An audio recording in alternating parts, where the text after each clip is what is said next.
Medical teacher को यह बात जहन में रखनी चाहिए कि medical education is a customised education which is not one size fit all shirt.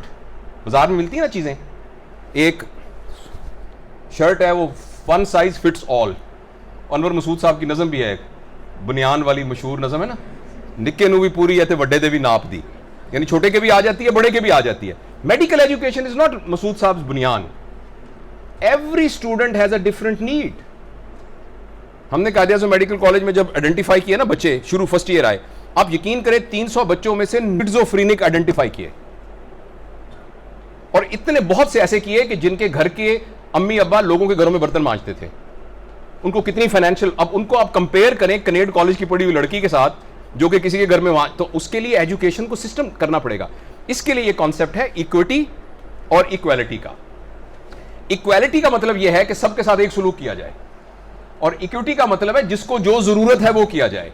मसलन 1986 के अंदर यह बच्चा पैदा हुआ था, इसका नाम था बोल्ट, और एक ये बच्चा पैदा हुआ था, इसका नाम था पिस्ट्रियोसिस, पता नहीं क्या ग्रीक नेम है।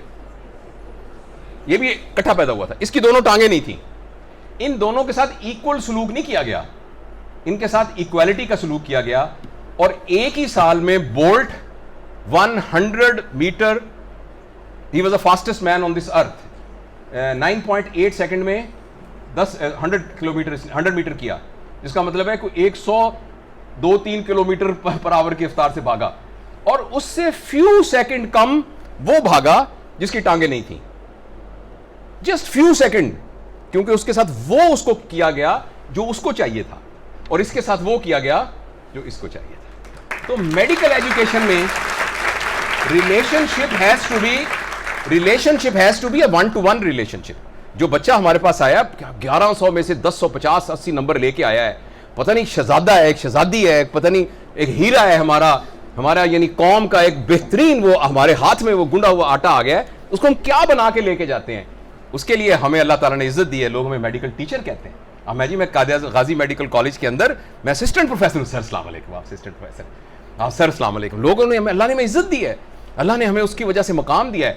तो वो इसीलिए दिया है कि वो जो हमारे पास एक खूबसूरत सा एक शाहकार आया है, हमने उसको घड़ के ना एक ऐसे शाहकार बना के आगे लेके जाना है। वो तभी मुमकिन है कि जब हम इक्विटी का ख्याल रखेंगे। तो मैं बहुत बातें कर ली और दोस्त भी आए हुए हैं, एक्चुअली इन्हीं वैल्यूज पर काम करने की जरूरत है। ये कल्चर आ जाता है, और कल्चर ट्रेनिंग का आ जाता है, ब्लेमिंग का आ जाता है। एक बात, अगर सर इजाजत तो एक छोटी सी बात कर लूं। हमारे मेडिकल इंस्टीट्यूशंस में एक प्रॉब्लम है बहुत बड़ा, वो है कि इंटर डिपार्टमेंटल लॉबीज बनी होती हैं।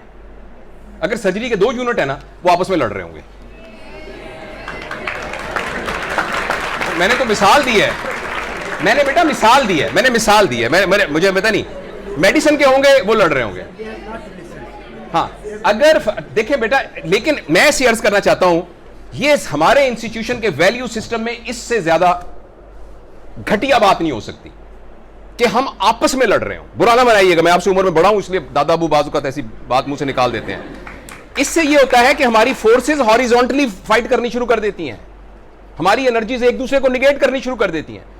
जब मैं कायदे मेडिकल कॉलेज का प्रिंसिपल बना था, मेरा पहला टास्क ये था कि जिस डिपार्टमेंट में जिन जिन लोगों की, उनको बिठा के कहा, बताओ यार तुम्हारी क्यों लॉबियां बनी हुई हैं, may be their problem is genuine. मैं आपसे भी ये रिक्वेस्ट करना चाहता हूं, बच्चों से खास तौर पर, ये बड़े तो पत्थर की सिले बन जा चुके होते हैं, इनको तो चेंज करना मुश्किल होता है। आपने जब जाना है, इस बात का याद रखना है कि इससे ज्यादा डिपार्टमेंटल हर्ज की कोई बात नहीं है कि हमारी फोर्सेस हॉरिजॉन्टली एक दूसरे को क्रैश कर रही है। तो दिस इज वेरी डेंजरस, और ये वैल्यू सिस्टम डेवलप होता है जब हम ट्रेनिंग की बजाय ब्लेमिंग पर आ जाते हैं। When we start blaming other people, तो ब्लेमिंग का मतलब ये होता है मेरी गलती का जिम्मेदार मेरा प्रोफेसर है, प्रोफेसर कहता है मेरी गलती का जिम्मेदार तो प्रिंसिपल है, प्रिंसिपल कहता है मैं क्या करूं, सेक्रेटरी हेल्थ का कसूर है, सेक्रेटरी हेल्थ कहता है ये तो मैं क्या करूं, ये तो बेसिकली वजीर आला ही ठीक नहीं है, वजीर आला कहता है पता नहीं किसने किसको वजीर आजम बना दिया, वजीर आजम कहता है मैं क्या करूं, तो सारा अमेरिका का कसूर है।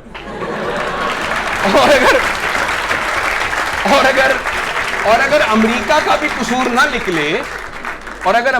कसूर ना निकले, तो हम कहते हैं ये अल्लाह की मर्जी थी। राइट? ऐसा करने का मतलब यह है कि मैं चूंकि इसमें अपने आप को रिस्पॉन्सिबल नहीं समझता, लिहाजा मैं ठीक नहीं हूंगा। या अल्लाह मियाँ अपना माज़ल्ला अपना चेंज करें पूरी पॉलिसी, जैसे हम दुआ मांगे या अल्लाह तू ये कर दे, या अल्लाह तू ये कर दे, या अल्लाह, यानी हम एडवाइस कर रहे थे अल्लाह मियाँ को कि सम हाउ ना देयर आर सम इश्यूज, तो आप अपना प्लीज जरा चेंज करें अपना प्लान। आपने कभी दुआएं सुनी है या अल्लाह फलस्तीन में ये कर दे, या अल्लाह ये कर दे? मैं माज़ल इसको मना नहीं कर रहा, लेकिन मैं ये कह रहा हूं कि जब हम दूसरों पर जब बग को फॉरवर्ड करना शुरू कर देते हैं तो फिर ग्रोथ नहीं हो सकती। और इसकी रीजन ये होती है, किसी भी सिस्टम में आप देख लें, अगर कोई शिकायती टट्टू है ना जो यही कह रहा है फलां गलत है फलां गलत है, इसका मतलब है उसकी फोर्सेज हॉरिजॉन्टल मूव कर रही हैं, वो सिस्टम को आगे नहीं ले जा सकता। तो ये कल्चर चेंज होगा अगर हम 6 वैल्यूज पर काम करेंगे।